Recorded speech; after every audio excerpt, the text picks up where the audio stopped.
This is great. YouTube. Is that on? God, is that Yeah, on? yeah.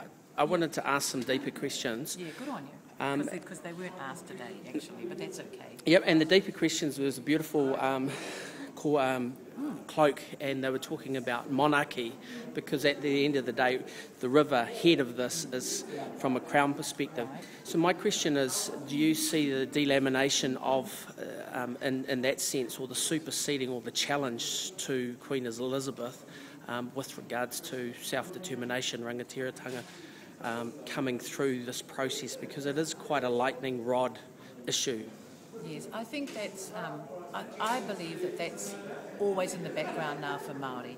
You know, they look at everything that's coming through now and just think, what does that mean long term? And if it means long term, what's going to be our constitutional rights, our constitutional position, the monarchy? Those are all questions now that are really being asked and discussed. Now, they mightn't be right out there up front at this point in time, but there would be position papers being written by people who have an interest in this area, who are well informed, who have looked overseas to see what examples have we got overseas, what might be applicable for here, and they're writing very in-depth, good information and scoping papers right now. To the other side is we have a very powerful executive in New Zealand. We don't have an upper house like we see in Australia or the House of Lords in the UK. Some people have suggested that having a Te Reo Māori upper house where all legislation like this has to go up, and if it doesn't get passed up there, it doesn't happen, just to slow things down. We've got a benign executive at the moment, but we do have the ability to have some quite radical executives that could take New Zealand in a very different direction. Could you just share a little bit about that constitutional issue? I like the thought of an upper house, and the reason for that is what it does is it means that if anything gets passed, there's the final check. There's a final checking, and as you know, politicians come and go. They're there for the 3-year wonders, and so they don't particularly, if they do anything that will endanger future generations, they're going to be out of it, they're going to be gone. And so if you've got an upper house who thinks for the good of everybody, and not just the present, but into the future, to me it could be, I suppose, a little bit of checks, an added check and balance that this country could do with. Now, Dr. Elder, at the Crown Minerals Conference for Petroleum in 2010 at Sky Tower for a week, quantified the New Zealand Crown Minerals being worth between 5,000 billion and 20,000 billion dollars. So when we hear the Minister talking about 250 billion, we realise that's 1/80th of the actual wealth that the Crown or the Executive has to manage. Are we not just seeing the trim tab on the rudder on the big super tanker, so the move to sell off the Crown Minerals, and this is just to test the water, put the toe, and really the big issue, the puku of this whole thing is around gold, silver, coal, oil, uranium, plutonium and thorium? I think in the past in New Zealand, we've never known the extent of our natural resources. We've always said it would be too expensive to even explore, let alone think about mining. But now, of course, with the new technology, some of the things that we thought in the past would not be, we wouldn't be able to do, we can do, and we can.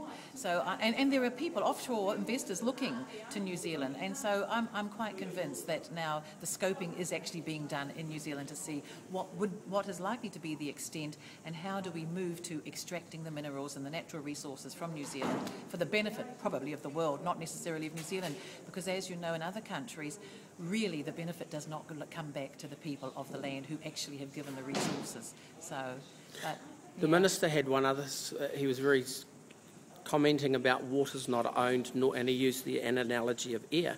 But if we do take the market model, if we do take the commoditisation of it, it's very easy to have a litre of water's worth this much, $3 a litre, for example.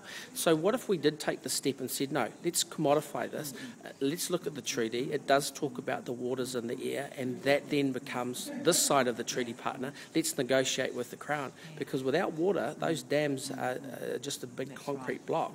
So what if we did push that bounds of commodifying water into a saleable thing? What would need to happen for that to happen, and Māori controlling it? Well, I think that's actually the ultimate end that's in sight, because you only have to look to France, you have to look to England. sale of the water over there. It has not been successful. There are some places where they are reverting now and trying to get it back into public ownership. People have been hampered for getting water, a basic requirement for life, and it's usually the poor people, the people in the lower socio-economic bracket who just cannot get access to a basic requirement for life.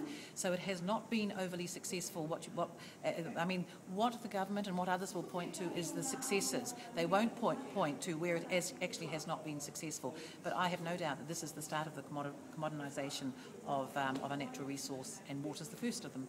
Okay. One thing we talked about with the monarchy side of it, a mum with 10 children, for example, doesn't get the ability to use those 10 children and her vote as a proxy vote 11.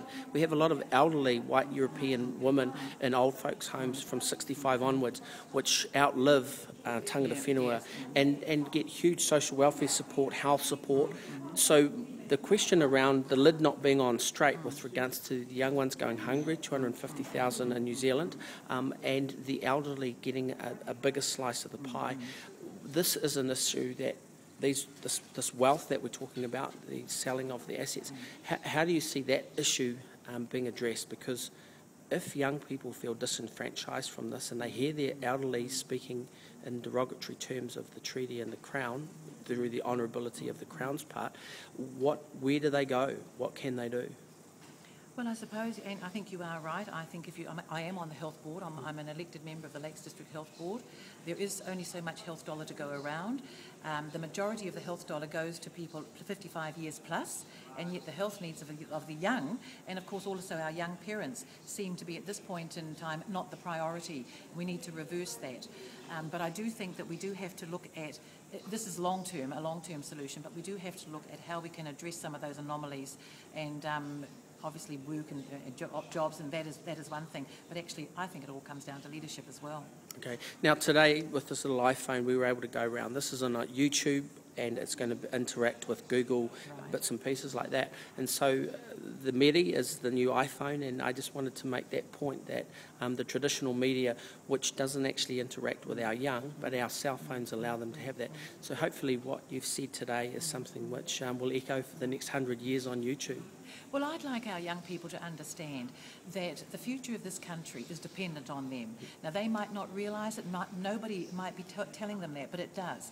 So part of and we saw the young people here today, but I believe that every major hui in this country, every kaumata or queer, and all of the officials and all of the managers that go along to a hui, a significant hui, wherever it's held, because they're usually held in flash places, they must take a young person with them, be it a young girl or a young boy. They must take them, because the young people feel disenfranchised because they're not getting consulted, nobody's talking to them, everybody's parking up in the koru lounge, everybody's driving past, giving them a wave, not going to the courthouse, not seeing how you go to the health clinics to see where the mums are sitting there with their kiddies, can't get grommets for their ears, the women can't get their teeth done, the mums and dads can't get their teeth fixed and things like that.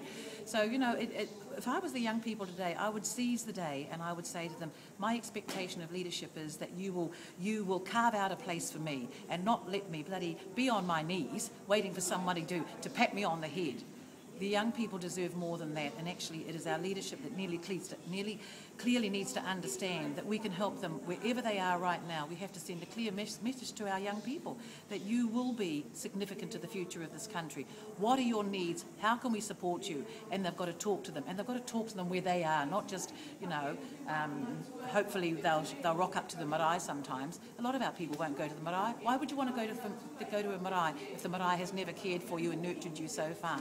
So I do feel that any significant hui around the country, kaumātua queer, not welcome unless you bring a young person, a rangatahi with you. Okay, so that's why the cell phone is like the new pa, if you like. And that leads your strong statement, very strong statement, and fully totoko into education. One of the questions is that if we do Masters and PhD original research in Te Reo Māori, it's very easy to then translate that into Chinese and Russian and that sort of thing. Because one of the questions young people have is that a person that speaks Hainamana or a person that speaks another language always has the ability to go back to their country and to actually have their country look after them and the kōrero in the governance system in their language. And so That's my question. A professor, an IQ of 150, the average doctor or PhD is an IQ of 125, and the average graduate at university is 117. Some of our street kids are professors. They have an IQ of 150. So how do we get... in Te Reo Māori right through? So we've got kohanga, kora kaupapa coming through. We've done some of the undergraduate stuffs, so we really need to develop now for the next probably 15 years on the Masters and PhD in Te Reo Māori. Yeah, and I do think that's important, but at the end of the day, I always think, who is going to add value? You know, and I've seen people who have, and my husband, he was a fluent speaker, of course, so I have seen people who are native speakers, not just fluent speakers. So they're native speakers, and yet they don't even demonstrate what I would consider basic tikanga towards whānau. You know, they're not particularly interested in anything other than who I am and what I can do. Can I jump in here? There's the TV opportunity. Okay, yeah, No, they want to speak to you. I don't think. Yes, I think they do. Come, let's go and see if they do. Do they? Yes.